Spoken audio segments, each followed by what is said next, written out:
Amani na baraka za Mwenyezi Mungu ziwe juu lenu popote pale mlipo, ndugu mpenzi mtazamaji wa Mugisha TV.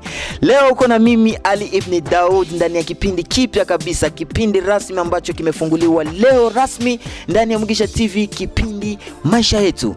Kipindi hicho ndugu mpenzi mtazamaji kitakupa fursa ya kujua maisha ya wanasanaa, maisha ya waigizaji, maisha ya watu tofauti mjini, vilema, watu wazima, wagonjwa, watu ambao wanafanya kazi zao, je, wanaishi aje? Hiki kipindi sasa kitakupa fursa ya kujua hayo yote yanayojiri kupitia wasanii kama kawaida. Wewe kama ni mpenzi ambayo unapenda kufuatilia vipindi ambavyo vinapitia kupitia hii channel hii ya Mugisha TV, basi nakuomba endelea tena kusubscribe kupitia hii channel na kuendelea kucomment pia na kushare kipindi hiki ili kiweze kufikia watu wengi tofauti.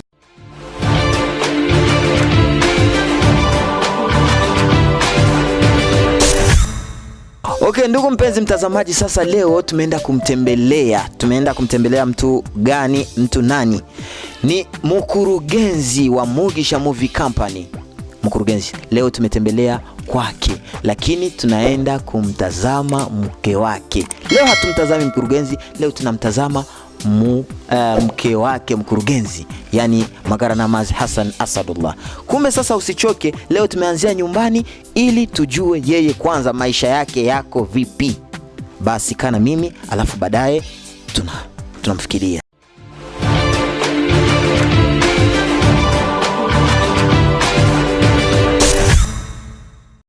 Kama nilivyokuambia ndugu mpenzi mtazamaji, tayari nimeshafika, wameshakuja, wameshaitika wito wangu. Leo nipo na mke wake mkurugenzi wa Mugisha Movie Company, pia na mkurugenzi pia kama mnavyowaona hapa tayari tuko nao. Leo tumekuja kujua maisha yao. Moja kwa moja hapa niko na mke wake. Acha nianze na mke wake Mugisha. Asalamu alaykum. Wa alaykum salam. Wazima? Alhamdulillah, tunamshukuru Mwenyezi Mungu. Mashallah. Ndugu mpenzi mtazamaji, tupo na mkurugenzi pia, na yeye acha tumsalimie, awasalimie pia. Naam, salamu tunabara bibi yale. Safi kabisa. Haujambo? Safi tu kabisa. Tupo vizuri kabisa. Karibu sana nyumbani. Asante kabisa. Ndugu mpenzi mtazamaji, sasa acha tuende sasa kwa pointi maalum sana.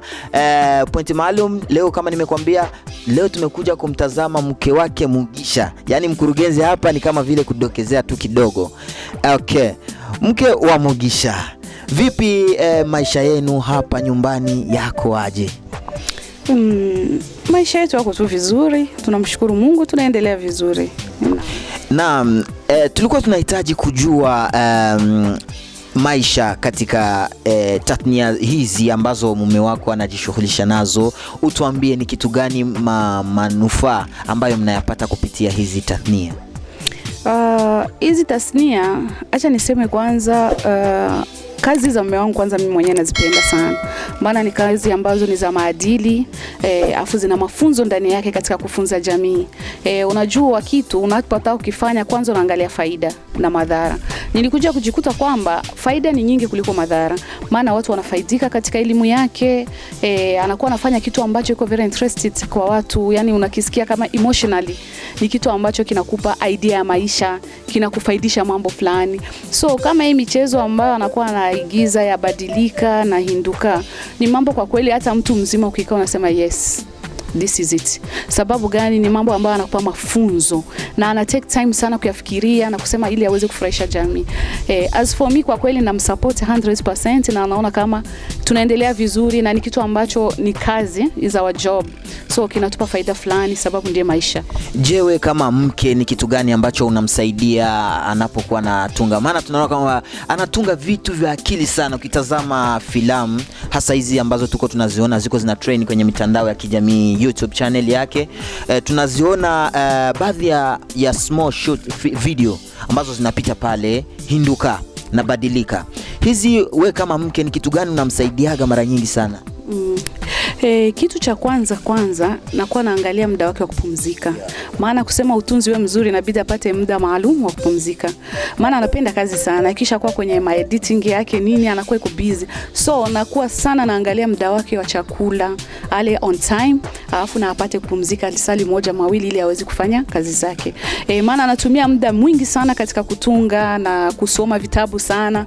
So kazi yangu mimi kama mke na jitihada zangu ni kuangalia muda wake, chakula chake na kumpa amani. Yani unajua mtu akiwa na amani na akili inafanya kazi.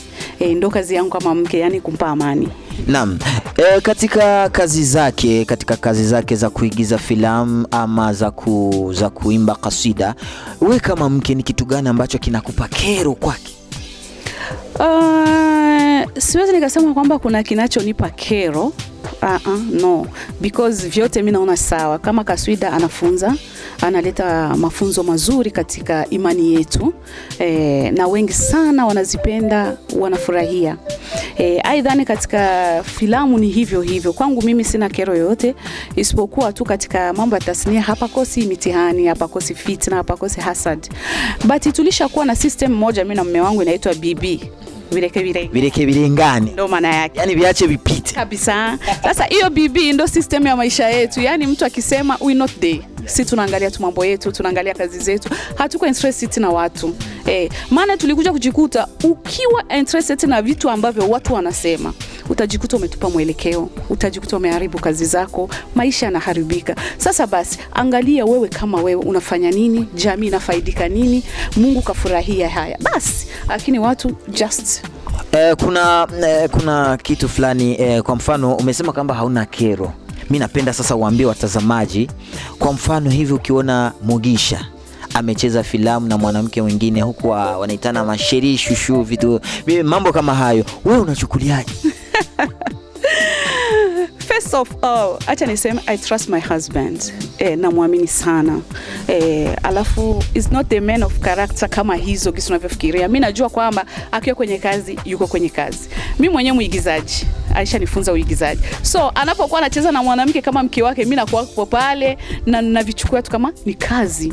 Unajua mimi mara nyingi huwa nasema future, natazama maisha yetu ya baadaye. Siangalie eti hivi kwa hivi vitu ambavyo havina mwelekeo, hapana. Unajua hata wivu ni kawaida kwa mwanadamu, lakini sio fanye wivu ambao hauna mipaka. No, mwanamke mwenye kujielewa anakuwa na wivu wa mipaka, anajua hii ni kazi, hii ni hivi. So mara nyingi sana haweza kacheza na mimi kama mke wake kila mara. Kuna wakati ambao anataka labda hii scene inataka binti mdogo, hii scene inataka mtu hivi. So atacheza na wanawake tu wengi wa kila aina, lakini mimi kitu ninachokijua kama ana mipaka, anaijua dini yake, na hii ni kazi na lazima tuifanye. Wala sina shaka kwa hilo.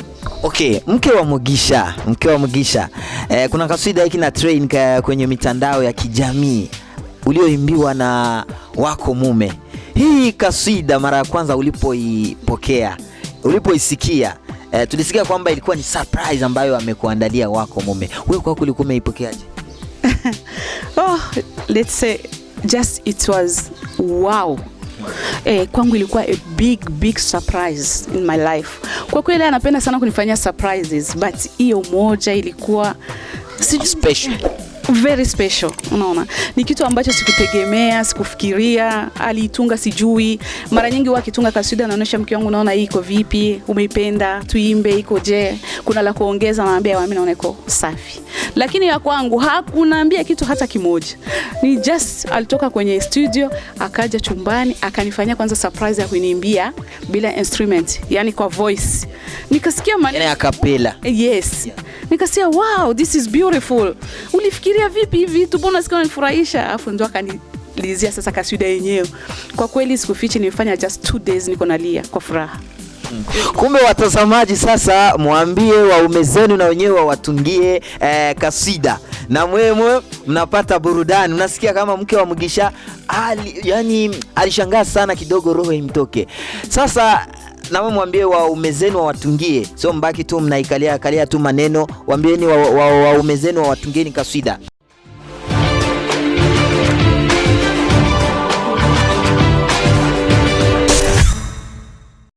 Ndugu mpenzi mtazamaji, tuliwahi kuona kwenye mitandao yake ya kijamii pale ameandika orodha ya viongozi wakuu wa Mugisha Movie Company. Tuliona kama mke wake ndo project director wa Mugisha Movie Company. Kwa hiyo sasa tulikuwa tunahitaji kujua una project gani ambazo uko unaziandalia wako mume? As a project director, tuna mambo mengi ambayo tunafikiria kufanya kwa ajili ya kuboresha na kuikuza kampuni yetu. Unaona, tuna project nyingi ambazo hazina maana kuzizungumza kabla hazijatimia. Unaona, mimi ni mtu ambaye sipendi wa kuzungumza kitu kabla hakijafika kwenye malengo tu just. So kuna mambo mengi tu sana ambayo tunayapangilia kuboresha mambo yetu. Kwanza hivi tunataka kufanya maison de production, ndio mnasema production house ambayo itakuwa special juu ya hizi kazi zetu. Ndio kitu muhimu sana ambacho kiko kwenye kichwa chetu kinatuvunja kichwa kwa sasa. Tuwe na maison de production ya Mugisha Movie Company, ofisi zetu special ili watu ambao wanatuhitaji na nini ziwe fasi ambapo wanaonekana, maana hivi ziko kama zinafichama, ziko sehemu ambapo inaitwa Kajaga. So tunataka tutafute gisi ya kuzitia fasi ambapo kila mtu hata ukimwambia address inakuwa iko nyepesi kupata kama town or something like that. Tuna mambo mengi tu, vile tunahitaji kama gari kubwa ya Mugisha Movie Company juu ya kuchukua waigizaji kuwapeleka fasi za kuigiza na kadhalika.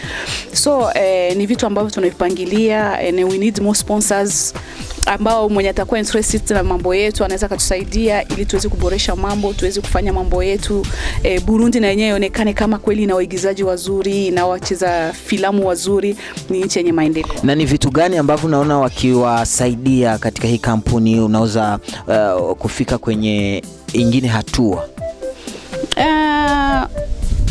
Mambo ni mengi ambayo tunahitaji, lakini unajua sponsor hutamwambia eti lazima ufanye hivi, anafanya kile ambacho anakiweza. Lakini as a project director unakuwa unajua sasa gisi nimepata sponsor kama huyu anafanya hivi, mimi nifanye nini sasa ili nifike kwenye kile kitu ambacho naona kama kitasaidia kampuni, kitaifanya kampuni endelee mbele.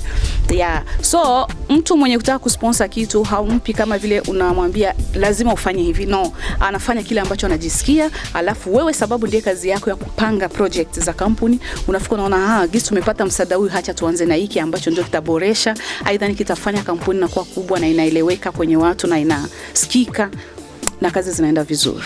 Okay, ndugu mpenzi mtazamaji, umesikia kwamba mke wa Mugisha anahitaji wa support ambao wanaweza kusupport kampuni hii ili iweze kusonga mbele.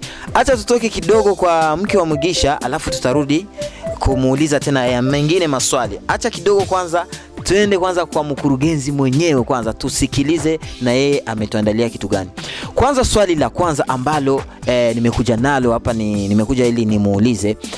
Mugisha alikuwa ni mtu ambaye anajulikana katika masala mazima ya kufanya matamasha mbalimbali mikoani hata nje ya nchi. Nakumbuka kwamba hapa juzi alikuwa Rwanda, Gisenyi, alikuwa Kigali kufanya matamasha huko mbalimbali na kuimba katika ma event kama maharusi vile. Lakini sasa kwa wakati tukaona kwamba bado anaendelea ma event tu ya kuimba katika maharusi, lakini hili la matamasha tayari limeshasimama.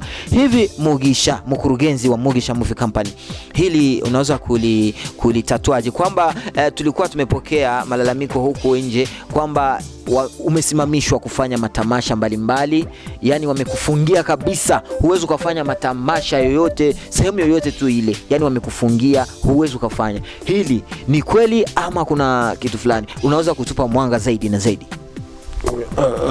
Nashukuru sana kwa swali lako la msingi sana. Nasema kawaida mimi nisinge kujibu chochote kwa sababu umekuja kunituambia kama nataka kuongea na mke wangu kidogo, lakini kutokana na hilo swali ambalo labda ni la dharura kidogo, mimi niseme tu kwamba unajua watu, mimi niwaambie tu watu kwamba tunaongea madogo, tuwe wachache wa kuongea na tuwe wengi wa kuchapa kazi.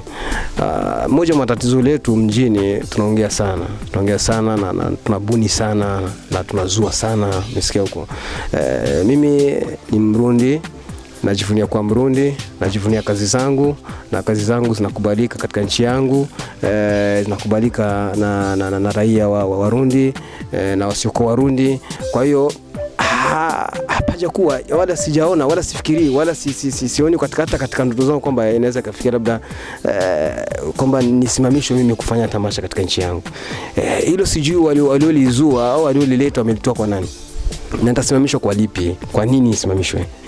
Ikiwa wako watu ambao wanafanya vitu ambavyo labda si hata vya maadili, vya kushusha heshima za watu na kila kitu, bado wanafanya vitu vyao, wako na uhuru wao na nini, itakuwa mimi ambaye natengeneza vitu ambavyo ni vya maadili ya Kiafrika, maadili ya utu, maadili ya watu, kuwanasihi watu, kuwaelekeza watu. Kwa hiyo hizo ni habari za kahawa, hizo ni habari. Na ni kitu gani Mugisha, kama uthibitisho unachokiandaa kuwathibitishia, waoneshe kweli kabisa mimi siwezi nikafungiwa kufanya kazi ndani ya nchi hii ama nje ya nchi?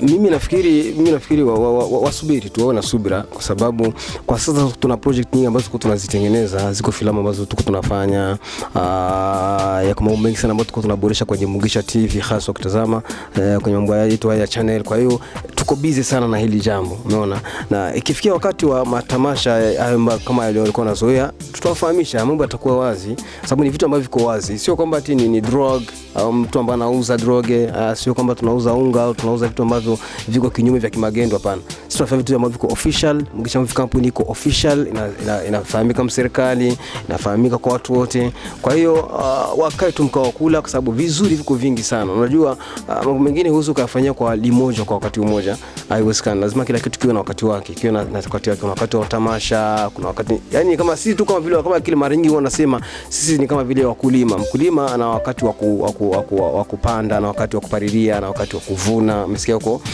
Sasa ndio hivyo, lazima wazoee hile kwamba kila kitu kinakwenda kwa wakati wake. Wakiona kama Mugisha haiko kwenye movie kwa sasa, kwa sababu nakumbuka kuna kipindi nilikuwa kwenye kasida sana, mpaka watu wanalalamika, vipi Mugisha, mbona movie hatoni movie? Na nikamwambia bana, muda wa movie bado, muda ukifika movie mtaona movie, umeona. Sasa hivi niko kwenye movie, unasikia watu wakasida, mbona nini? Yani wazoee hilo kwamba kuna wakati wa movie, kuna wakati wa kasida, kuna wakati wa tamasha, umeona. Kuna wakati wa kuzunguruka mikoani, kuna wakati wa kwa town, kuna wakati wa kuzunguruka nchi za jirani na nchi zingine. Kwa hiyo kila kitu tunakipanga sawa na muda. Hatuwezi tukaingiza vitu tuko pamoja tunaonekana tukwenda wazimu. Okay, Mugisha, acha tutoke huku twende kule. Tumeona kwamba tayari hivi mke wako na yeye pia umemuingiza katika ulimwengu wa kuigiza. Tumeona kwamba umemuingiza hili, maana watu wengi tulikuwa tunamzoea katika masala ya mwalimu wa dini, kutoa mawaidha huko mbalimbali, lakini tumeona takriban episode 5 hivyo kama sio 7, yani umemhusisha katika kuigiza. Hili umeligundua aje kwamba naweza au nini? Na ni kitu gani kilikuvutia kwake kusema ili umweke na yeye katika ulimwengu wa kuigiza? Mimi niseme tu kwamba unajua, kama mara nyingi wanasema kwamba watu wote ni waigizaji, lakini wanakuwa hawajajijua tu kama wana talent. Na kuna watu wengine kweli wana talent hasa. Kuna mtu ambaye kwanza anatakana aelekezwe ili aweze kufanya vizuri, na kuna mtu mwingine ana talent yani hajui kama ana talent. Unajua niseme kwamba unaposimama mbele ya watu, kwanza unaposimama mbele ya watu zaidi ya mamia, maelfu, unazungumza mbele ya watu bila nini, maana yake unashaka kama wewe unaweza kufanya kitu kizuri, hata kwenye movie unaweza kufanya vizuri. Mimi nilipomsikia kwanza anapozungumza kwanza mbele ya watu, nikaona kwamba huyu ana talent. Alafu na hata nikipata wageni, umeona yani the way alivyo, nikaona kwamba huyu ana talent. Alafu bahati nyingine ni kwamba alikuwa na yeye na hiyo ndoto ya kuigiza siku moja, lakini alikuwa hajapata hiyo fursa. Kwa hiyo mimi kama kawaida yangu, mimi naweza nikamtazama mtu, mimi naweza nikaongea na mtu limoja tu, just one time naongea naye limoja, nikaona kwamba huyu anaweza kaigiza. Kuna watu wengine mimi niweleta katika game la movie walikuwa hawaelewi kabisa kama wana talent ya kuigiza. Hata katika filamu ya Mugisha ile wako wengi sana ambao just kukutana nao for first time, naongea naye na nini, namtazama look yake na kisa anavyoongea, au jamaa anaweza kaigiza. Anaweza kaigiza sehemu fulani, sasa kampendeza zaidi. Kwa hiyo niseme kwamba namshukuru Mungu, kwa sababu unajua mke wangu ana vipaji vingi sana, na mmoja wa vipaji ni katika kuigiza. Kwa hiyo nikaona kwamba acha tumie fursa hii aweze kufanya vizuri, kwa sababu na mimi ni mwanajeshi, ni mpambanaji, sipendi watu wazembe, napenda watu wote wao kwenye kazi. Mugisha, ni ipi kama vile mfano role ambayo huwezi kumpatia mke wako ili aigize mfano? Role ambayo siwezi nikampa, labda role ya uchawi. Kwani ile uchawi kaiweza, kwa sababu unajua kila mtu unaona kuna vitu vingine nakwenda na karakta ya mtu. Umeona? Role ya uchawi na unajua uchawi ni kingine kipaji ambacho sio kila mtu anaweza kufanya hivyo. Lakini kama vile kuwa msazi unaweza kumpa. Hata msazi huyo hawezi. Msazi hawezi. Kwa baadhi ya role hawezi Okay. Sawa na karakta yake ni mtu ambaye anatakana kuwa sehemu za nasaha vile sana. Ndio maana hata ukizama katika filamu michezo ambayo ameshacheza mingi sana utakuta yeye ni mtu ana nasaha. Yaani mtu mzima kuna si watu mzazi na nini. Sawa kutokana na jinsi kwanza na cheo chake cha mama mwanadini ambaye anatoa mawaidha na nini, uwezo kumpatia role zingine ambazo ziko zinaweza kwenda kinyume na hadhi yake. Umeona? Lazima aende sema ambayo anakwenda na hadhi ya kile kipaji chake cha kutoa dawa kwenye kina mama na nini. Unajua kwa sababu Afrika watu wengi bado hawajakuwa katika vichwa vyetu. Kuna mtu mwingine ukimpatia role fulani anafanya chukula kama ndivyo ulivyo. Sasa sawa na kazi ya mtu unaangalia kile ambacho kinamfaa zaidi. Kwa hiyo mimi niseme tu nimpe tu hongera sana kwa sababu ana kipaji kabisa cha. Okay, huyo ni Mugisha. Okay. Swali lingine hapa Mugisha. Hapa juzi umeachia official video ambayo umeirudilia ilikuwa mfasha. Hii video kwa nini umeamua kuirudilia emo na una project gani? Maana tumeona kwamba umetumia mfumo mwingine kabisa ambao mfumo ulikuwa huzoeleki katika tathnia hizi za kaswida. Kwa nini umetumia ule mfumo na kwa nini umeamua kuirudilia ili upige ule mfumo tena kwenye official ile video? Niseme tu kwamba unajua kila kitu kama nilivyosema, kila kitu kina wakati wake na kila kitu kinakwenda kinabadilika sawa na wakati. Unajua zamani tulikuwa tunatumikisha, kwanza zamani sisi tulikuwa kwanza mfano hatuna simu mathalan, tulikuwa tuna simu zikaja zile mengo ile ukiwa nawe ni tajiri kweli yani. Umeona? Zile za antene hivi umeona? Baadaye kaja hizi hapana atubadilishe Nokia zile tukabadilisha. Bane mambo yanakuwa yanabadilika hata kwa masuala mazima ya simu. Mtu akiwa simu ndani na kwa mtu mmoja hatari, lakini baadaye zikaja simu za mkononi, vitu vinakwenda vinabadilika. Kwa hiyo na mimi ile kaswida ile nimeimba mwaka 2010 vile kama sasa wakati tunatoa ile Mugisha. Sasa tuko 2000 ngapi na 2019. Nataka kuingia 2020 umeona. Kila kitu kinakwenda sawa na muda. Na mimi nikaona kwamba ni vizuri niweke hiyo ya kisasa kwa sababu quality yake ya kipindi kile mimi kama mimi ilikuwa sio nzuri kwa sababu moja ilikuwa ndio kasda ya kwanza naanza kuingia studio kuimba. Kwa hiyo nilikuwa nakali kaoga kuimba vile. Unaona kama mic nini kutetemeka nini, unaimba sauti wakati mwingine unasikia sauti haikazi sawa.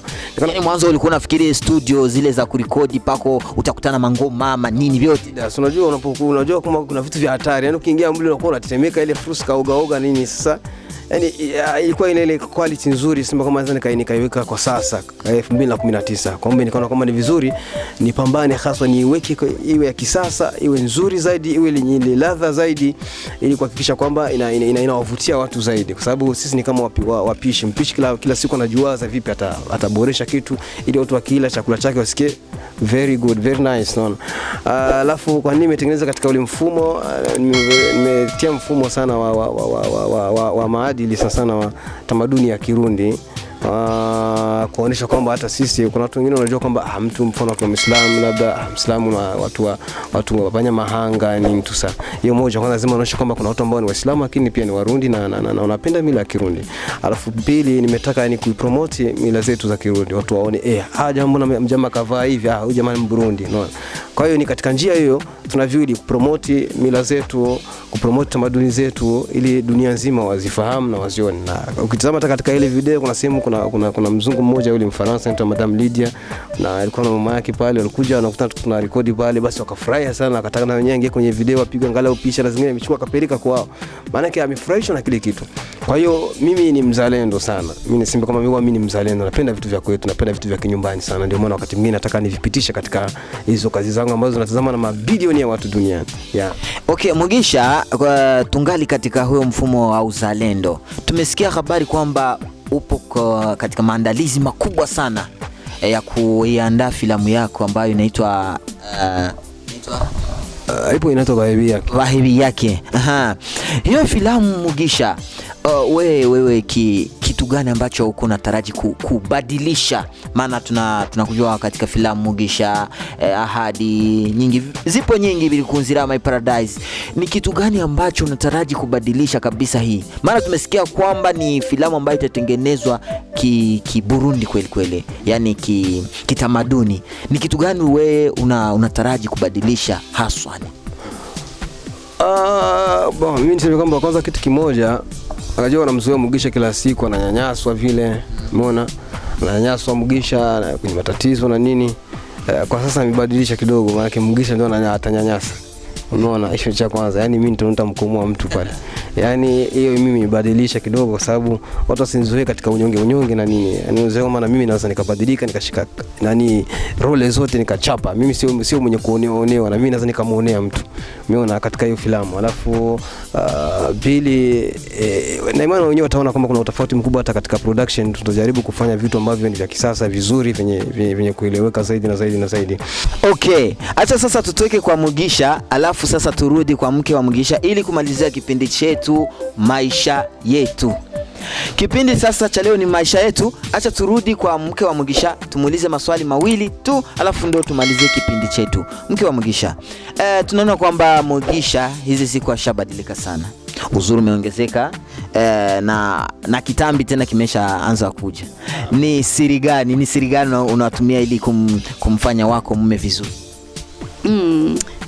Acha tu niseme kwamba unajua mwanamke, kitu cha kwanza ambacho unapaswa kufanya kwa mume wako ni kumsoma. Ujue mume wangu anapenda hiki, unafanya kile anachokipenda. Anachukia hichi, unaacha kile anachokichukia.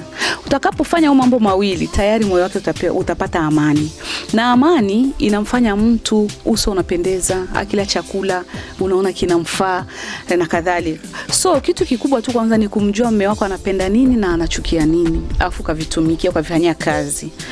Kama mimi mume wangu nimemsoma, najua kitu gani kinachomfurahisha, kitu gani kinachomuudhi.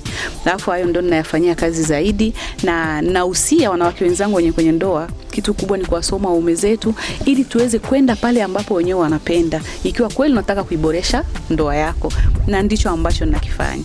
Alafu na kingine zaidi, naangalia sana chakula anachokila na wakati wake wa kupumzika, na ndio maana unaona anapendeza. Okay, mke wa Mugisha, ili kumalizia, tumalizie na swali la kizushi.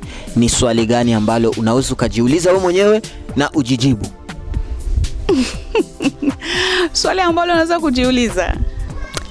Unanipa kazi. Swali naweza nikajiuliza. Acha nijitahidi niseme kwamba swali langu ni kwamba, Aisha, kwa nini ulimpenda Mugisha? Nimempenda Mugisha kwa sababu nimeona is the best man ever. Ni mwanaume ambaye ananistahili kuwa kama mume. Naam, nimejibu swali na nimejiuliza. Okay. Ni mke wa Mugisha, mwisho kabisa, kasiondoke hivyo. Changamoto ambazo mnakutana nazo katika hizi tathnia za kuigiza filamu ni changamoto zipi? Kwa kweli acha niseme kwamba kuhusu changamoto ni nyingi sana. Kama unavyojua, kila siku mti wenye matunda lazima ushambuliwe. Tuna watu ambao wanatushambulia, kuna watu wenyewe wanapenda kazi, lakini acha niseme kwamba wapenzi ni wengi kuliko mahasidi. Maana tunapoposti kazi zetu tunaona gesi watu wako interested, wanazipenda, wanaziangalia, wanazifagilia, comment nyingi, inbox wanatufuata, maswali mengi sana. So tunaona kama mashabiki wetu ni wengi sana, na tunawapongeza sana, tunawapenda sana, wazidi kutusapoti. Na vile vile katika changamoto ni kwamba kuna watu ambao hawapendi, kama gisi unavyojua, hasadi ipo, maneno mengi ya kuchafua. Lakini sasa kama nilivyokuambia, katika familia yangu mimi na mume wangu na wengine ambao watakuwa interested na hili la kuchukua tu system ya BB, bireke birengani, tutaendelea sana. Hatujali watu, tunaangalia kazi zetu zinaenda vipi na maendeleo yetu. So BB system is the best one. Tuchukue hiyo, yani ukisikia uzushi, ukisikia maneno usijali. Maana hayo yanaweza kupotezea mwelekeo. Wewe endelea tuna kazi zako, tuendelee mbele. Changamoto hazikosi kwenye kazi, na ndiye njia ya mafanikio. Okay, ndugu mpenzi mtazamaji, nadhani hapo umefurahi sana, maana kipindi chetu Maisha Yetu kimekufurahisha hapo ulipo. Acha sasa tumshukuru Mugisha ambaye ni mkurugenzi wa Mugisha Movie Company. Tunakushukuru sana bwana Mugisha. Na mimi nashukuru sana kwa kazi zenu nzuri, na kutakieni mafanikio makubwa sana, na muendelee kufanya bora zaidi kabisa, na muweze kusonga mbele kabisa. Okay. Acha sasa tumshukuru tena mke wa Mugisha, Bi Aisha. Na mimi nashukuru sana kwa kweli, nashukuru kwa interview hii.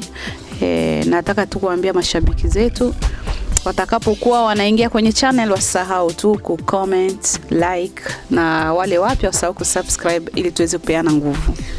Okay, ndugu mpenzi mtazamaji, kama gisi ulikuwa umetufuatilia mwanzo wa kipindi hadi mwisho, acha niwashukuru tena na tena ndugu mpenzi mtazamaji. Kipindi hiki utakuwa kifuata mara kwa mara ndani ya wiki, kipindi ambacho kitakujuza maisha yetu yako vipi katika maisha ya kawaida.